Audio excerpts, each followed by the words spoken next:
નારાયણ સેવા ટ્રસ્ટ દ્વારા છેલ્લા 8 વર્ષથી આ પુસ્તક મેળાનું વિનામૂલ્યે આયોજન કરવામાં આવી રહ્યું છે। આ પુસ્તકો ગુજરાતના અસંખ્ય પુસ્તકો એકત્રિત કરવામાં આવે છે। ગુજરાતમાંથી આ એકત્રીકરણ કરવા માટે દિવાળીના ટાઈમ પર અલગ અલગ ટીમો અને અલગ અલગ સભ્યો મેમ્બરો આમાં કામ કરતા હોય છે। દર વર્ષે અંદાજિત 2 થી સવા 2 લાખ પુસ્તકો વિતરણ કરવામાં આવે છે।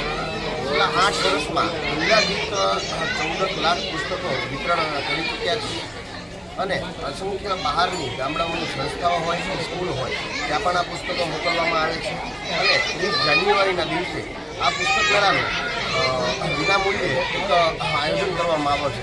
તેમાંથી સ્પર્ધાત્મક, શૈક્ષણિક અને વાર્તાઓ, નવલકથાઓ અને ઘણી બધી અલગ પ્રકારની બુકો ત્યાં વિનામૂલ્યે આપવામાં આવે છે।